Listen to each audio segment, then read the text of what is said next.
Hi, I'm Chris Black. I want to welcome you to the Shepherd Media Podcast, where we help guide those who are looking to improve their media production and take it to the next level. Now, maybe you're new to this world and are thinking about making it a career, or maybe you're just trying to figure out how to use equipment that you already have, or maybe you've even been in this industry for a while and want to expand on your knowledge. Either way, this is the place for you. Now, I want to welcome you to episode 2. We didn't quite get it done the way that we had desired, but we ran into some snow and freeze, and so things kind of didn't work out the way that we had hoped for the production. Nevertheless, I am here and you are here, and so we're going to get it done today. Now, I want you to, if you're into cameras, doesn't matter which ones you're into, and I want you to consider a camera that we're about to talk about, because I'm excited about it. And as we just look across the globe on video equipment, a lot of churches and a lot of places have opted to go with PTZ cameras. That's P as in Paul, T as in Timothy, and Z as in Zelda, but that's not what the P, the T, and the Z stand for. It stands for pan, tilt, and zoom.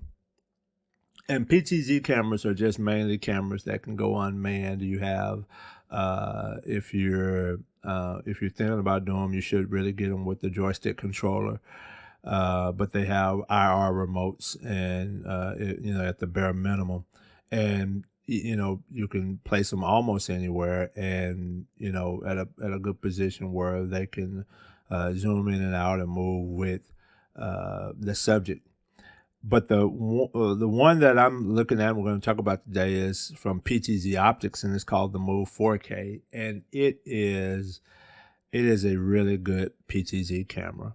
One of the main things about this camera is that it has auto tracking, and it's hardware based, which is somewhat of a big deal, right? So that it can track the subject as it moves and stay on track with the subject, even if there's other elements in the field of view, right? So other people, other things that could be moving, it does a pretty good job of auto tracking. So it's the Move 4K. It does 4K at 60 frames per second out of the HDMI port, and does 1080p over 60 frames per second over the SDI, has a 3G SDI on the back of it. So it is a very, very, very nice camera. You can put it in any broadcast production. And again, one of my favorite things about any camera, for the most part, especially the PTZ cameras, that it's PoE, so power over Ethernet, and so you don't have to figure out where to get power from. You can just run one Ethernet cable. It'll give you your data control. It'll give you video. This does NDI. So, if you're into NDI and you just want to have all the video across an IP network, then no big deal, right? All handled with one good, and I would tell you not to use a Cat 5E cable. I would tell you use Cat 6, Cat 6E, Cat 7 cable, so you have the bandwidth to do what you need to do with that. And even though I'm not going to get into the whole how to properly set up all the bandwidth and the power for your for equipment that can do PoE, you do have to consider about power consumption and bandwidth across the network in order to do it properly. So, but the PTZOptics Move 4K, right? So, I mean, it has SDI, has HDMI, has USB, and obviously it has IP output that I was telling you about. And, this is an amazing camera. And for those of you who need to know which camera is on, it has a tally light built into it right there at the top. So this is a very, very, very nice camera if if you're just not getting into them, and there's all these other options out there, and I believe in a lot of them. I'm not going to mention any names because I'm giving the spotlight to PTZOptics right now, but there's a lot of options. But I tell you right now, if you have one of those one-man crews, this hardware based auto tracking is something to consider, because it means they can focus less on trying to keep up with you, and maybe making sure that the graphics is going, making trying to do something where you end up walking out of frame or something like that. Auto tracking will keep up with you. And here's the thing, they come in 12 by 20 by and 30 by zoom, so you can have a camera that can shoot pretty far and keep up with somebody. If you get the 30 by, I personally put in a 30 by in a church, and the image is just good. Great image. PTZOptics is just known for having a good image on their PTZ cameras. But the image is really good, and the way it works, along with PTZ's new, or PTZOptics new web UI, in which you can go into all the camera settings and do what you need to do with the camera and the setup. It's very, very, very nice. And again, I'm not just putting it out there for the sake of putting it out there. I have already started using this camera. And like I said, and I'm always one of those. I mean, you can get the 12 by, but I think you should just start at the 20 by, right? Just making sure you have just that length in the lens to go in very tight if you needed to, depending on where your distance is at, and definitely a 30 by, so you won't have a shake or anything like that. So here's what I'm saying. If you're looking into PTZ cameras right now, and I would tell you, do not just go on the low end or anything. Every camera is not for everybody, for everything. And so it's not saying, hey, make a rush to just go PTZOptics, move 4K. But I am saying that if auto tracking is one of those things that you need, or maybe it's the NDI, this is one of the cameras to look at because of its functionality, capabilities, and how good the image is. And so I found it to be snappy. I found it to be, again, high quality image. So, and especially if you have lights, the proper lights in your facility, lights do make a difference. And I'm not going to spend much time on talking about that. A lot of people don't seem to understand that. So they get cameras and no lights, and they want the cameras to do something. You have no light. And here's one of the things about this camera that I really didn't want to say, but I'm going to say it. I'll say it. It does well under low light. But a camera shouldn't have to do well under low light. You should make sure that you have the proper lighting for the camera and for the subject. People are watching it, so the camera shouldn't make up the difference. You should properly light the subject. So, but nevertheless, it'll do good under low light. And so for people who the camera doesn't do good on low light, well, you shouldn't have low light. You should have the right light. You should make the scene look right. If you want the subject or whatever the image that should be in the camera to look right, you should have the proper lighting. Okay, so enough of that. PTZOptics Move 4K. I'm telling you, go to PTZOptics.com, check it out. I'm really sure that you would like this camera. I'm very sure of it. Now, on to the next thing, which is such a big deal at this point. Streaming is just the way. I mean, people are streaming from their phone. They're just going live. And I mean, at this point, almost every human being has become a in the field reporter. I mean, they're immediately going live, reporting on every possible thing from what's happening in a restaurant or fast food, in a restaurant, fast food restaurant, whatever, to what's going on the street. And, so, these phones have made us as human reporters and policing each other. But when it comes to where you're streaming inside of a church service, or you're streaming production, or you're streaming a meeting or something like that, something that needed to be streamed,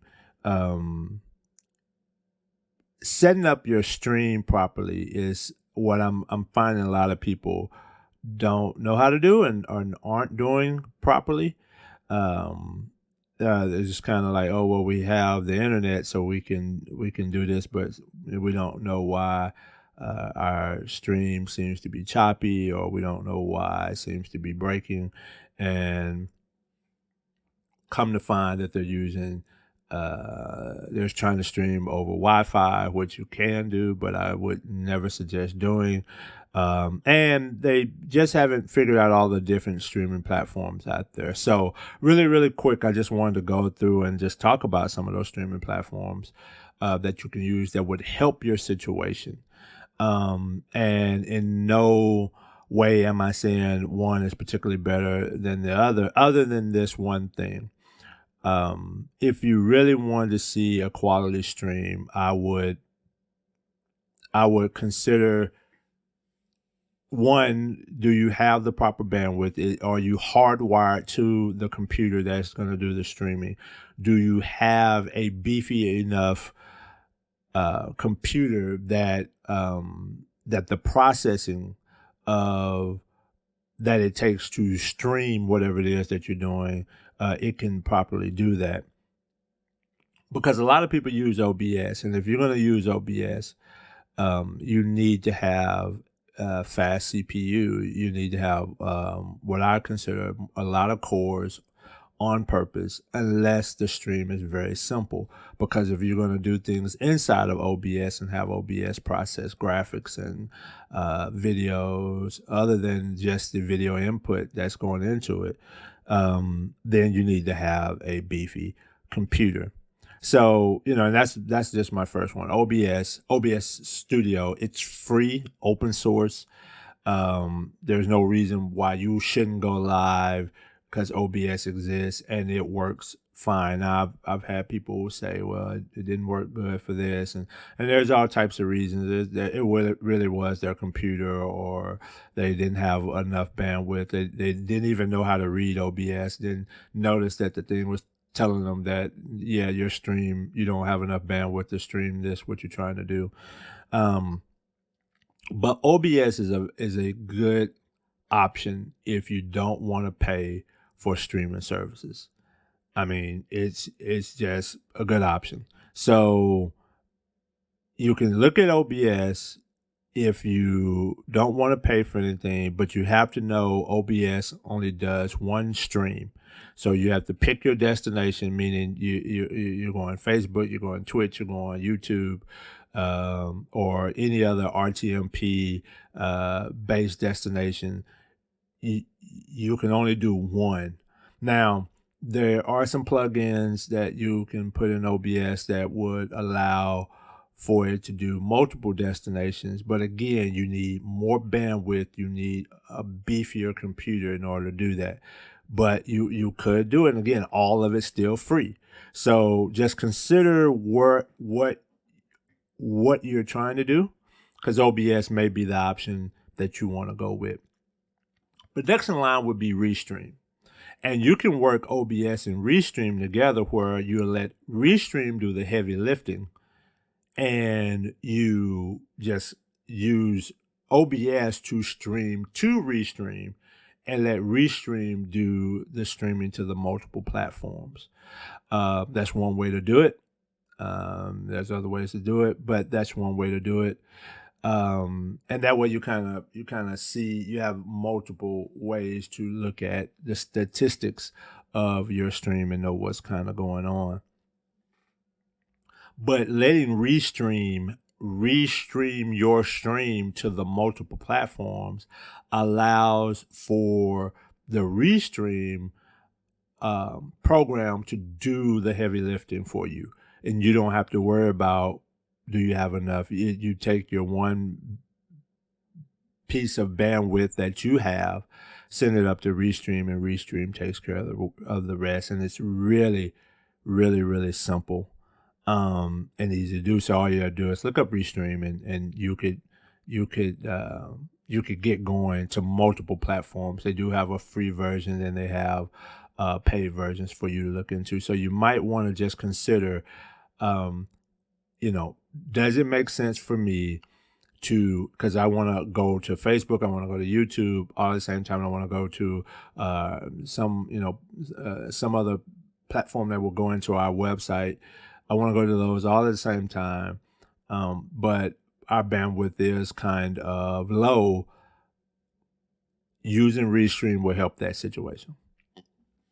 Now, one program that most people don't know about, but is starting to jump up into the scope, is Resi. And I bring up Resi because Resi can be integrated into ProPresenter, which a lot of people use.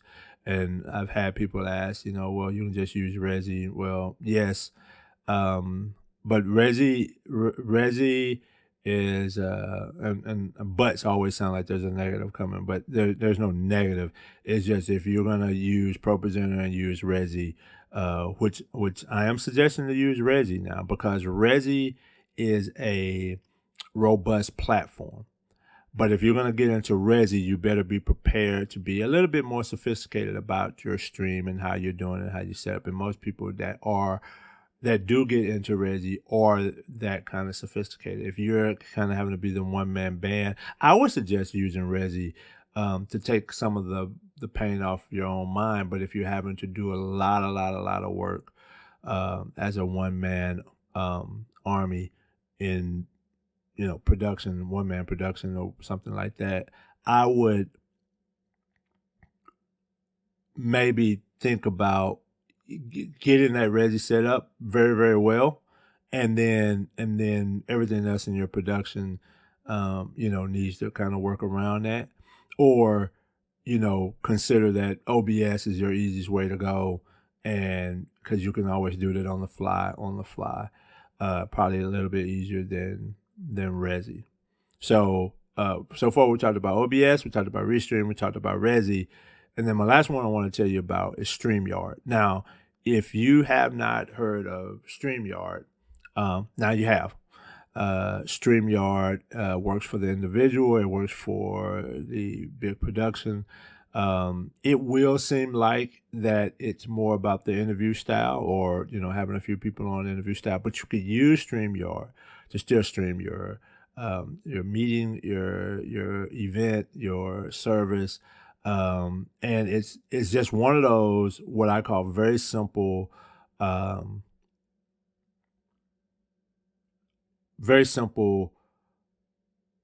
browser-based platforms, and they make life easy in how to stream. It doesn't take much to do it. It don't take much to sign up.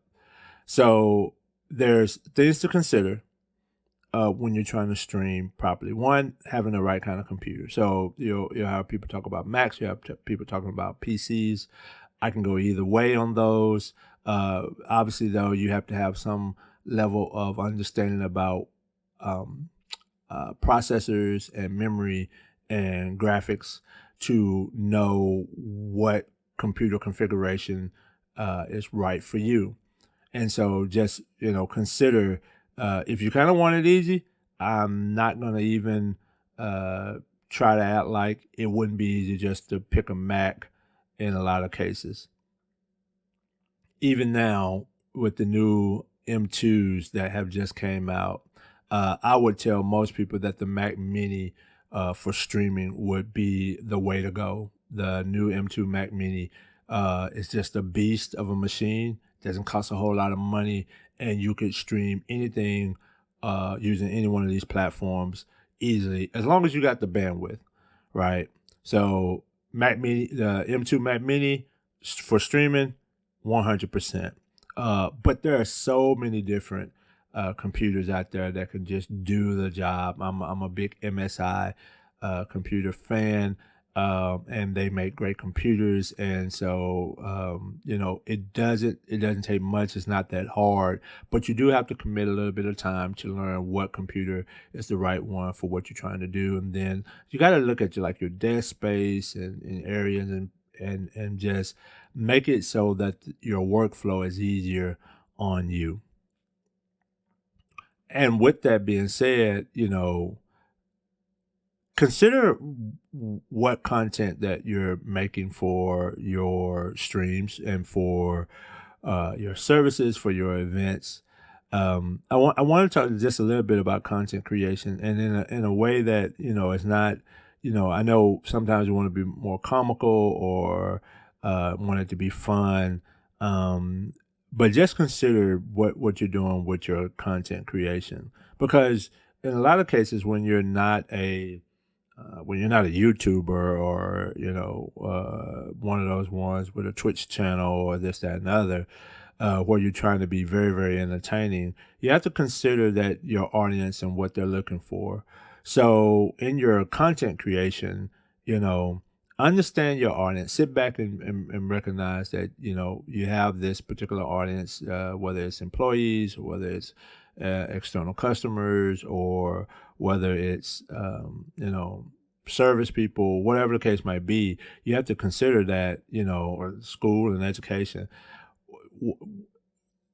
Who is it? What are they looking at? What information are you trying to relay, and how is how you're doing it pertinent, relevant? Does it make sense? Or you're getting the point across. And content creation is, you have to think about it. It is a production, and when you're trying to put out, and most of it's always going to be information, but when you're trying to put out information, you want people to get it, not just look at it. You want people to understand what you're saying and why you're saying it, and gain and garner some level of knowledge after it's all over with, right? So think about when you're trying to produce what your scene looks like, who's doing it, how they're doing it. Does it make sense? And I'll say this is a very specific thing. Please watch your music and how loud it is, or not loud enough, but whether it's drowning people out, drowning what you're saying out. Does it make sense? If you're shooting outside, or if you're doing something that's in areas that's very noisy and that type of stuff, consider that in your content creation.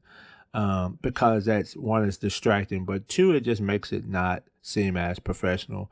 And if that's what you're going for, and that's what you need to be going for, because people have a high expectation now as they look at content.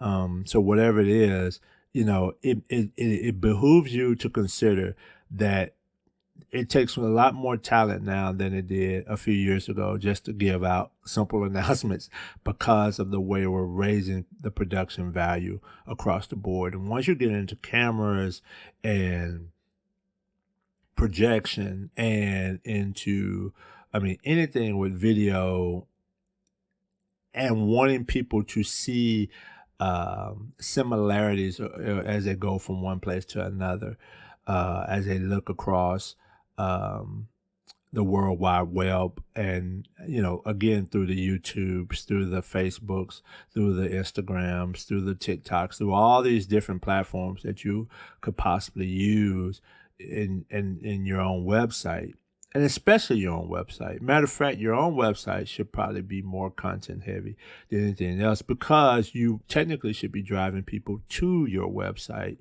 if you have one, not just wanting them to stay on YouTube, not just wanting them to stay on Facebook, but to drive them to your website, so that in your website, you now have them captivated and wanting to be a part of your group or get the information that they need from that, not just saw your whatever on whatever platform and then they just move on.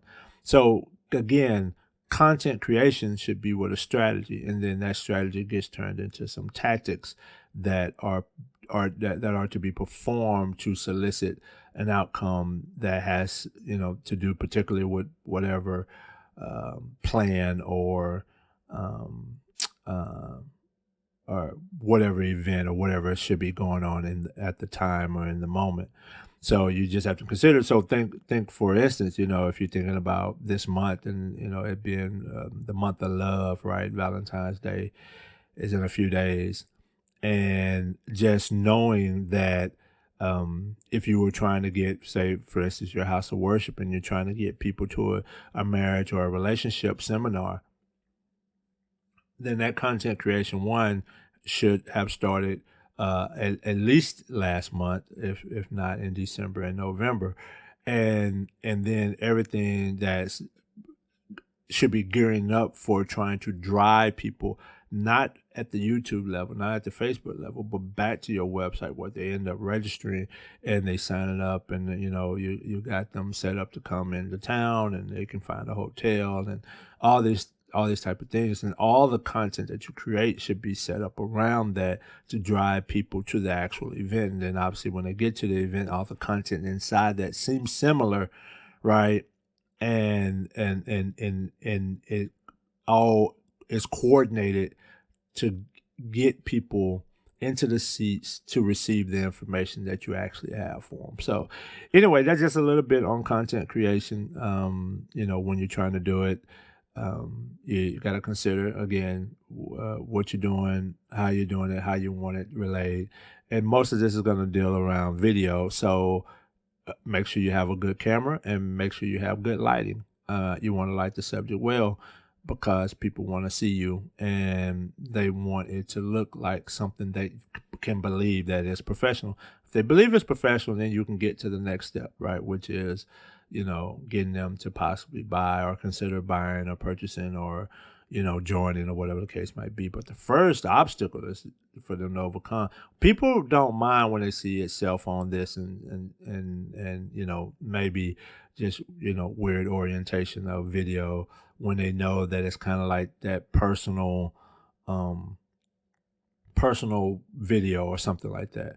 But they do mind it when they think that the video is supposed to be professional and I'm supposed to be going to this, high end, this, that, and other, whatever the event is, people consider what does that image look like? Are they being hooked and crooked? Do I see green screen? Do I see weird jitter around people? They consider all of that in their observations of whatever it is that you created. So I just wanted to talk about that for a minute because there's a lot of content creation going on. Really, as I said before, it's just really news reporting and us policing each other. But at the end of the day, you are creating content for one reason or another, and you just want to do it to the best of your ability. Now, if this is your first time coming to the podcast, I thank you for hearing it, and if you would subscribe. We're on Podbean, but you can catch us on Apple Podcasts and Google Podcasts. And we just want to try to bring something that's relevant for you. I mean, you can obviously ask questions and throw out some things out there that we can explore together.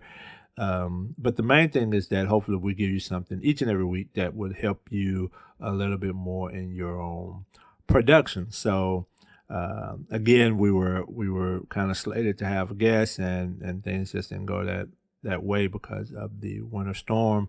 But stay with us. It only gets better from here. I want you to check out the PTZOptics Move 4K because I think it's a great PTZ camera. Step up your game for streaming and step up your game as you create content for your herd, for your people that listen to you, that watch you, because they deserve it, and you're doing it because you want to give them the best of you, and I want to help you do just that. You can catch us at shepherdmedia.com, and we'll see you next week.